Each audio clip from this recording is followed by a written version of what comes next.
الرجيم بسم الله الرحمن الرحيم إن الحمد لله نحمده ونستعينه ونستغفره ونعوذ به من شرور أنفسنا ومن سيئات أعمالنا من يهده الله فلا مضل له ومن يضلل فلا هادي له ونشهد أن لا إله إلا الله وحده لا شريك له ونشهد أن محمدا عبده ورسوله وقال الله تعالى بعد أعوذ بالله من الشيطان الرجيم بسم الله الرحمن الرحيم يا أيها الناس اتقوا ربكم الذي خلقكم من نفس واحدة وخلق منها زوجها وبث منهما رجالا كثيرا ونساء واتقوا الله الذي تساءلون به والأرحام إن الله كان عليكم رقيبا يا أيها الناس اتقوا الله وقولوا قولا سديدا يصلح لكم أعمالكم ويغفر لكم ذنوبكم ومن يطع الله ورسوله فقد فاز فوزا عظيما أما بعد فإن خير الحديث كتاب الله وخير الهدي هدي محمد صلى الله عليه وسلم وشر الأمور محدثاتها وكل بدعة ضلالة. This is the month of Muharram. It's the first month of the Islamic calendar, which was actually backdated during the Caliphate of Umar radiallahu ta'ala anhu, and it was started from the day the Prophet sallallahu alaihi wasallam migrated from Mecca to Medina. So in the Sunni halaqat, it is celebrated as the beginning of the new Islamic year. It is also the month of perhaps the greatest tragedy in Islamic history after the Prophet sallallahu alaihi wasallam, when his own grandson, Hussein radiallahu ta'ala, along with his family members, was intercepted by the armies of Yazid under the command of Ubaydullah bin Ziyad, and they were mercilessly killed. The only male survivor was his sixth son, Zainul Abidin, and women. So for some, it is a month of tragedy, a month of mourning. And since the last 30-40 years, at least in Pakistan, we have opposite views. And throughout this morning and since yesterday, there has been debate going on in my class WhatsApp group. There were 450 students in my class, so you can imagine. And should we be celebrating or should we be mourning? I'm not going into that. I personally think that if some people think that it's the beginning of the Islamic year and we should be celebrating it, let them be happy with this, their view. If the others think that the indescribable persecution of the family of the Prophet ﷺ, his grandson whom he described, the Prophet described him, Hussein and Hassan, as the Sayyada Shababul Jannah, the two chiefs or the leaders of the young men in Jannah. If they think that it is a matter of great mourning, then let them live with their aqidah. Why do we have to kill each other for the sake of people who have already left this world? But this debate will continue. What I'm looking at this event is from a purely historical and academic manner, without talking about any issues of aqidah. So when we talk about history, there's several things that we have to look at it. We Muslims tend to look at Islamic history from the eyes of sacredness. It is sacred history. You cannot question it. Now, the history that I'm talking about is not Quran, so please understand this thing. We're not talking about the authenticity of the Quran.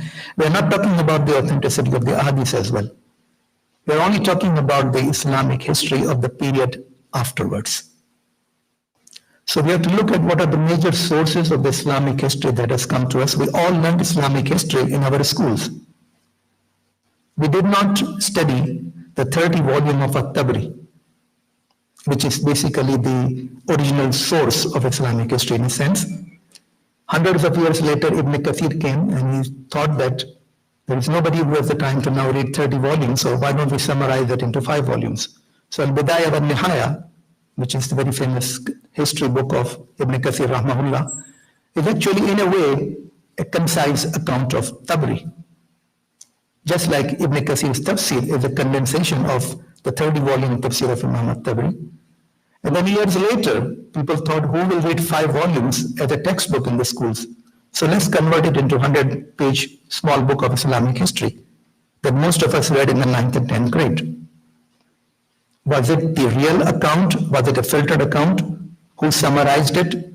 What things were left out, what things were included, is anybody's guess. I will give you an example of two books. One is a book written by Sheikh Maududi in Pakistan. He called it Khilafat al-Mulukiyat, Caliphate and Mulukiyat. And it was heavily criticized. And he then, when in the second edition, he wrote that everything that I have written is taken from Tabari and Ibn Kathir, not Ibn Kathir, Ibn Asil's history, Al-Kamil fi Tarikh. So he gave references. Now, another book written in Arabic is Bain al-Istikhlaf wal-Istishhad, between the Caliphate and martyrdom. It is written in Arabic by an Arabic scholar who swears that everything that he has written is authentic and correct, and its references are the same books. So both are taking material from the same books, but both are focusing on different accounts and giving different interpretations. So I want to look at three books, and again, please don't misunderstand me, I'm simply approaching it at an academic level. The three original sources of the Islamic history, all other books are actually based upon these three books. First is Kitab al-Maghazi written by Waqidi. The second is Sirah ibn Hisham, which is no longer available. It's now Sirah ibn Hisham, we'll talk about it, and Tarikh Tabari, more than 30 volumes. So what is the authenticity or what's the reliability of the authors? And actually this is a 1.5 hour presentation that I gave in our book club, so I will not take 1.5 hours. But basically Kitab al-Maghazi is an account of the Ghazwat of the Prophet sallallahu alaihi wasallam. It's written by Waqidi, who was born in 130. The Caliphate ended in the year 30, after 330 years after the Prophet 40. So he was born almost 100 years afterwards. So his book was written more than 100 years afterward. He died towards the end of the Banu Umayyah period. And he is a controversial figure. Imam Shafi'i, Imam Malik called him a liar, Kazib. He said, don't take hadith from him. Imam Bukhari didn't want to include any hadith from Waqidi because he was unreliable. But he is considered to be the Imam fi Tarikh, Da'if fil Hadith wa Imam fi Tarikh. He's weak in hadith, he's not reliable, he's even described as Kazib, but when it comes to the Maghazi and Tarikh, he's considered to be an Imam. So I will not go into any further details about it, but there are questions about its reliability. There are a number of scholars who consider him to be unreliable, others consider him to be reliable. The next is Sirah ibn Ishaq, which is not available. Ibn Ishaq died in the year 767, which is the very beginning of Banu Abbas. At what period exactly he wrote this book is not clear to me, but probably towards the end of the Banu Umayyah period.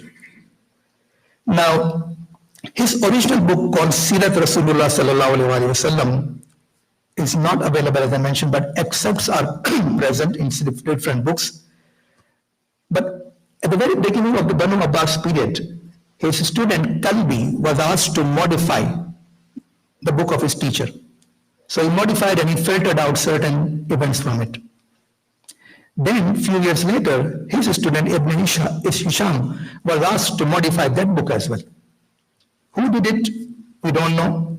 But Ibn Ishaq, to his credit, he wanted to get it out of his chest. So if you read the actual book of Sirah ibn Hisham, in his introduction, he writes something. And he says, وَتَارِكُ بَعْدَ مَا ذَكَرَهُ ابن إسحاق في هذا الكتاب مما ليس لرسول الله صلى الله عليه وسلم فيه ذكر ولا نزل فيه من القرآن شيء وليس سببا لشيء من هذا الكتاب ولا تفسيرا ولا شاهدا عليه لما ذكرت من الاختصار وأشعار ذكرها لم أرى أحد من أهل العلم بالشعر يعرفوها وأشياء بعدها.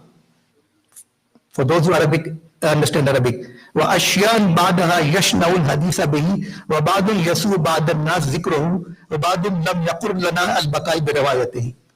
So he said that I left certain things from the original book. Okay, there are big books about which we do not find anything from the hadith of the Prophet ﷺ or from the Quran. There was some poetry which I left out. There were certain things for which there is no other evidence, shahid, and there are certain things which will displease some people, whose mention will not be good. Who were those people because of whose displeasure he edited out certain things. What things will not be good enough to mention? We don't know. But anyway. Now the history of Tabari. At-Tabari was born in 839, which is 224, so more than 200 years after the Prophet ﷺ. He started writing his Tariq, according to some scholars, in the year 288. He died in the year 310. He was a polymath. He was master of all Islamic sciences, scholar, historian, commentator of the Quran. He was actually the founder of a madhab, At-Tabari. According to one source, the number of followers of madhab Tabari were more than the followers of any other madhab. When the Hanbalis came into power, they attacked Tabriz, they burnt their books, and I'm quoting, miraculously only two of his books survived. Tariq Tabri and Tafsir al-Tabri. Both are in 30 volumes plus. Who was that brave gentleman who carried 60 volumes of those books safely? We don't know. But these books have survived. Now, what did Tabri do in his Tariq? And he writes in his own introduction. Okay. Before I tell you, there is something that Sheikh Maududi mentioned in his book. He said that if you were to apply the principles of Hadith authentication to the authentication of Islamic history, 95% of Islamic history will have to be rejected. Okay. Now, Tabri in Arabic, وَلْيَعْلَمُ النَّاظِرُ فِي كِتَابِنَا, and the reader of our book should know, أَنَّ اعْتِمَادِي فِي كُلِّ مَا عَذَرْتُ ذِكْرُهُ فِيهِ مِمَّا شَرَطْتُ إِنَّنِي رَاسِمُهُ فِيهِ إِنَّمَا هُوَ عَلَى مَا رُوِيتُ مِنَ الْأَخْبَارِ الَّتِي أَنَا ذَاكِرُهَا فِيهِ. That the reader should note that my entire dependence is upon the reports that I received. Okay? وَآثَارُ الَّتِي أَنَا مُسَنَّدُهَا إِلَّا رُوَاتُهَا فِيهِ. And certain things which that I am narrating through sanad is based upon the narrators themselves. دُونَ مَا أَدْرَكُوا بِهِجَجِ الْعُقُولِ, without using intellect as a guide, without, I would say, discriminating on the basis of intellect, whether they are correct or not. وَإِسْتِنْبَاطُ بِفِكْرُ النُّفُوسِ, without doing any thinking about it. He didn't want to interfere his intellect about this. He was like a reporter who got reports, he collected them and put it for people who come afterwards so that they can verify. So he did not verify anything, إِلَّا الْيَسِيرُ الْقَلِيلُ مِنْهُ, except what was easy for me, a small amount that I could verify. إِذْ كَانَ الْعِلْمُ بِمَا كَانَ مِنْ أَخْبَارِ الْمَاضِئِينَ وَمَا هُوَ كَائِنٌ مِنْ أَبْنَاءِ الْحَادِثِينَ. That knowledge is from the reports of those who have gone away and reports from the children of those who were the actual narrators. He goes into a lot of it thing. So now we'll talk about the history to the martyrdom very, very quickly. So the chronology of the caliphate from 632 to 661. Again, I apologize if I'm offending somebody, but everything that I'm mentioning has its references. So Abu Bakr radiallahu ta'ala ruled from 632 to 634, 2.5 years probably. Umar ibn al-Khattab 634 to 644. Uthman bin Affan 644 to 656. He was from the tribe of Banu Umayyah, and Banu Umayyah and Banu Hashim did not have a good history together. The first 6 years of Uthman radiallahu ta'ala anhu's caliphate were very peaceful. The later 6 years were marked by internal violence. And Tabri wrote that the first people who stood up against Uthman radiallahu ta'ala were Muhammad bin Huzaifa was Sahabi, and Muhammad bin Abu Bakr, who was son of Abu Bakr. Muhammad bin Abu Bakr, brother of Aisha radiallahu ta'ala, was born from the mother Asma bint Umaysh, who was initially wife of Jafar bin Abi Talib. He was born at the time of the last Hajj of the Prophet ﷺ. He died at the age of 2, when his father passed away. And Asma bint Umaysh then married Ali radiallahu ta'ala. So he grew in the household of Ali radiallahu ta'ala. And he and another gentleman are supposed to have gone over the wall of Usman radiallahu ta'ala's house, which was being guarded by Hassan and Hussein and children of other Sahaba. Some sources mention that he stepped Usman radiallahu ta'ala. Others mention that he grabbed Usman radiallahu ta'ala by his beard and he said, if your father was alive, he would not do it. So he said that Muhammad backed out.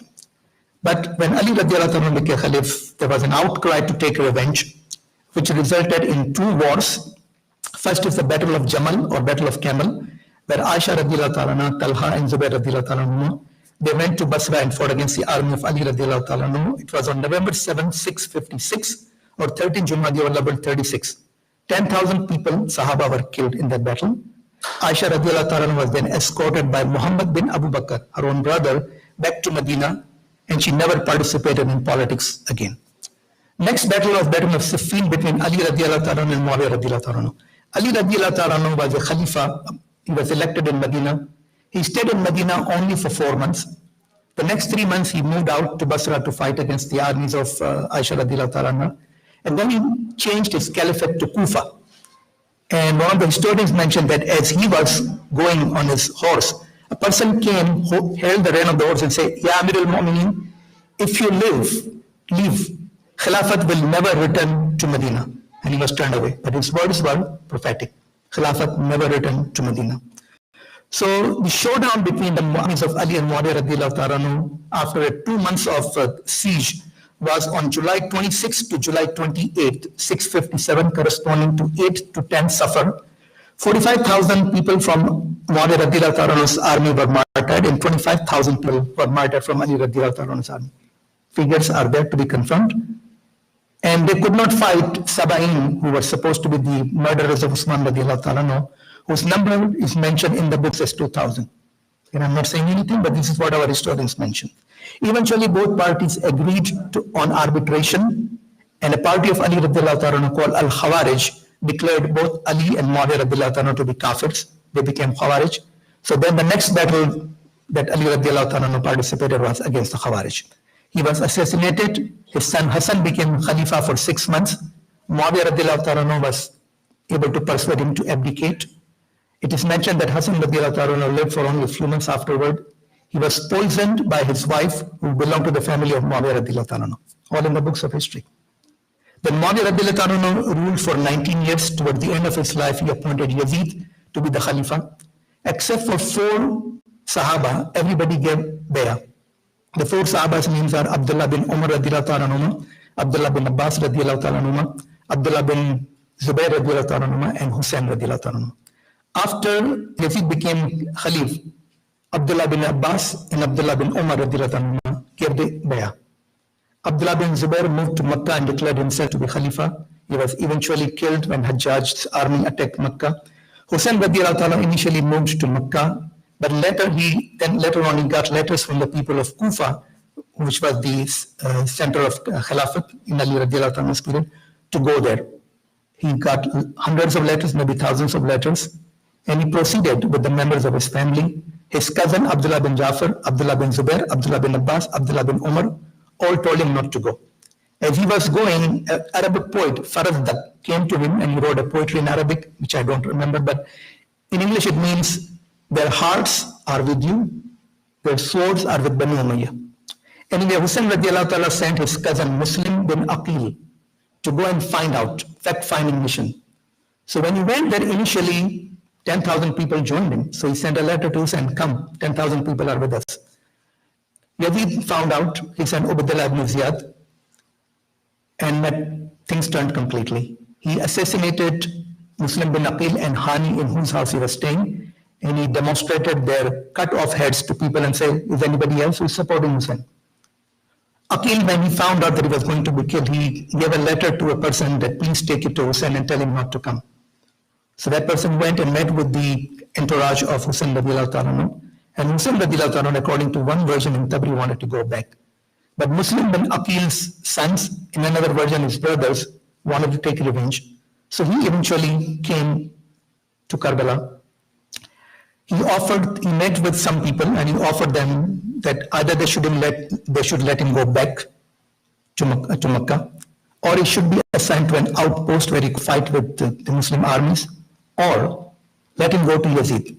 But Ubaydullah ibn Ziyad insisted that he gave bay'ah to Ibn Ziyad, which will be a bay'ah to Yazid, and Hussein radiallahu ta'ala declined and was assassinated, killed, including 6-month-old Ali Asghar. أقول قولي هذا واستغفر الله ولكم ولذكر الله أكبر.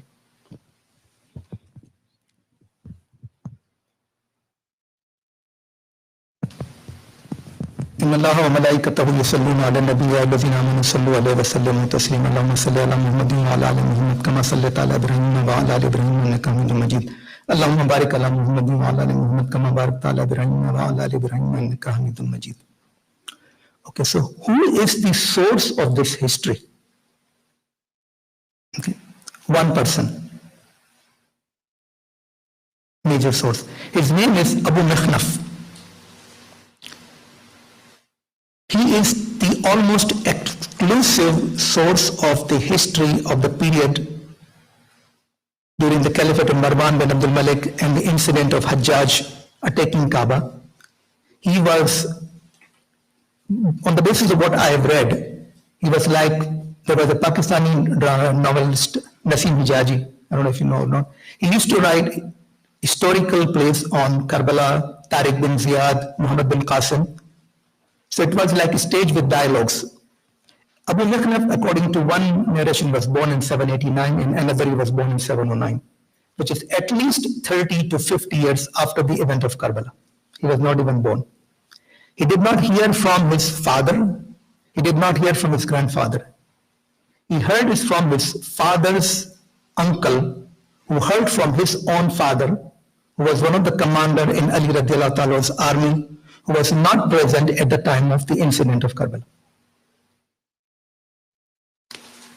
So for some academicians, Abu Mikhnaf is unreliable. His book is Maqtal Hussain. I don't know if it is available or not, but it is from that Tabri almost exclusively narrates these incidents, and I'll just give you one flavor. وَقَالَ هِشَامْ bin Muhammad an Abi Mikhnaf. This is the chain of Tabri for the entire incident. وَلِيَ يَزِيد فِي هِلَال رَجَبْ سَنَةَ 60 وَأَمِيرُ الْمَدِينَةِ الْوَلِيدْ bin Uqba bin Abi Sufyan. So just try to focus on that Yazid, when he came to power in Rajab of the 30th year, 60th year, he appointed Walid bin Uqba to be the Amir of Medina, the governor of Medina, and he was his cousin from Abu Sufyan. Wa Amirul Kufa al-Numan ibn Bashir al-Ansari, he was a Sahabi. Wa Amirul Basra Ubaidullah ibn Ziyad, who was then sent to Kufa. Wa Amirul Makkah Amr bin Sa'd bin al-As. Okay. It is mentioned that Ubaidullah ibn Ziyad was not on very good terms with Yazid, and he wanted to be in his favor, to win his favor, as a result of which he killed Hussein radiallahu ta'ala. Again, Allah subhanahu wa ta'ala knows best. Now, what were the reasons for Hussein radiallahu ta'ala to take this action? I want to go very quickly without going into the details because I don't have the time. And the last part I want to discuss is, should Yazid be cursed or not, academically only? Now, Hussein radiallahu ta'ala and his family, they lived through the caliphate of Abu Bakr Siddiq, Umar radiallahu ta'ala, Usman radiallahu ta'ala, Muawiyah radiallahu ta'ala for 19 years of Muawiyah and other years. They never rose. They never wanted to take away the power. Hussein radiallahu ta'ala participated in the first army enterprise to Constantinople under the rule of Muawiyah radiallahu ta'ala, whose leader was Yazid. So both Hassan and Hussein and Ayyub Ansari and other Sahaba Ridwanullahi Majmeen were in that army, which was the first army to go to Constantinople. And Hussein did not object to it at all.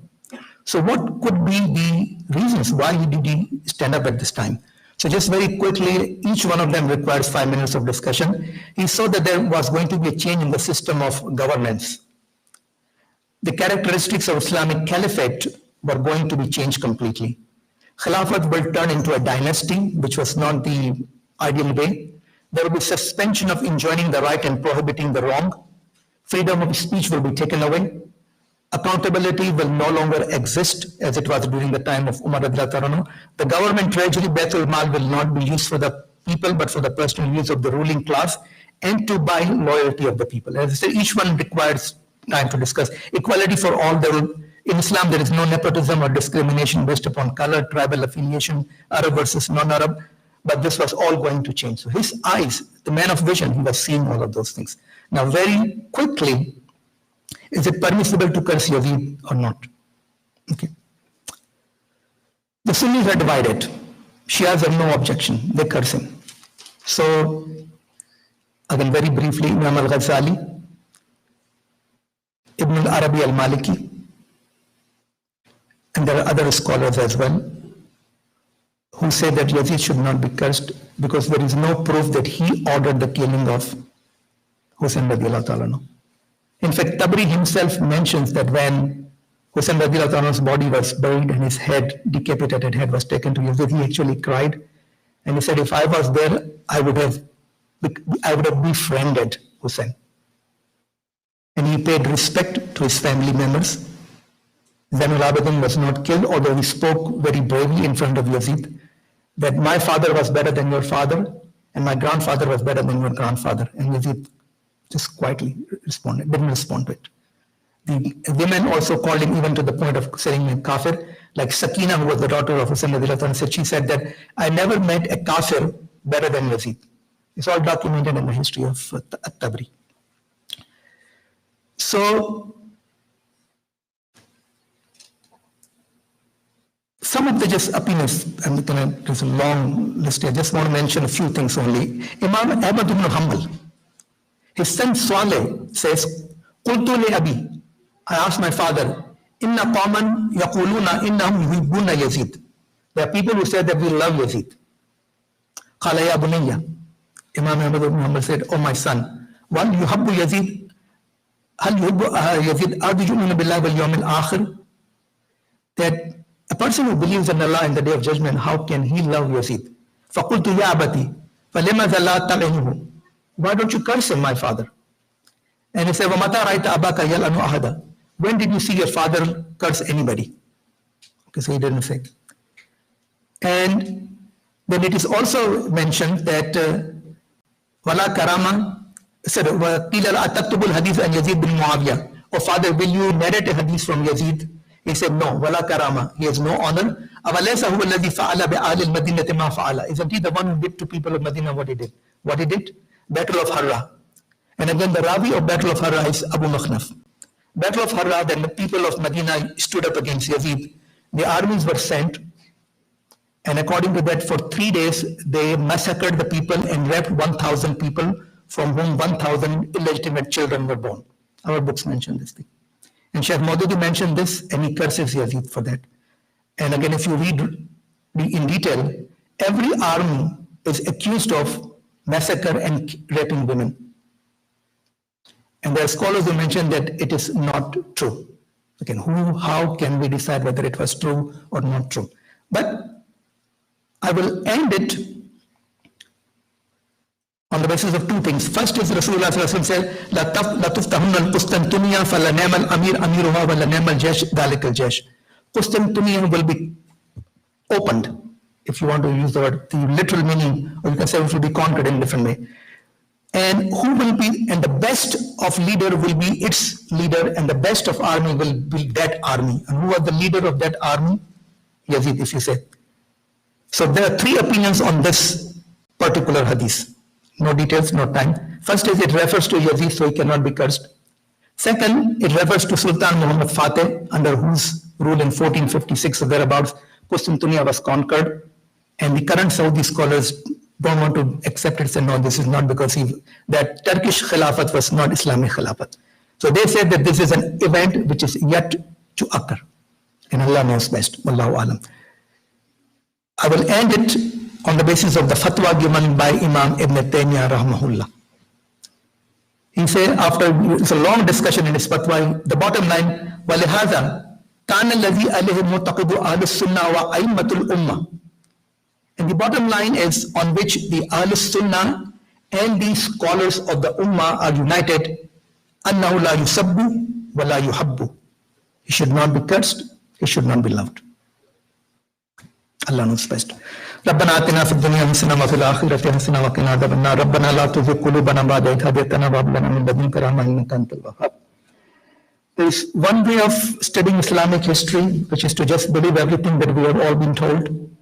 The other is to go to the original sources and try to make some sense of it. I've spent a lot of time, I cannot make much sense out of it. And Mahmoud Ayyub, who was a teacher, was a professor at Harvard Seminary, my son actually was one of his students. He has written a book, The Crisis of Islamic History.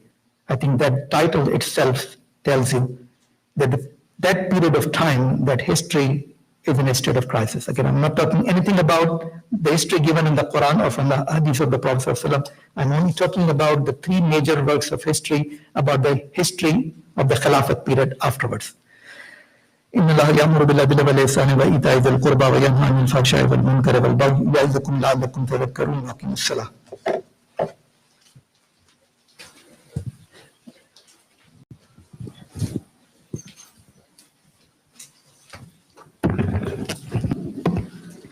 الله أكبر الله أكبر أشهد أن لا إله إلا الله أشهد أن محمد رسول الله حي على الصلاة حي على الفلاح قد قامت الصلاة قد قامت الصلاة الله أكبر الله أكبر لا إله إلا الله لا إله إلا الله. Make your line straight. Allahu Akbar.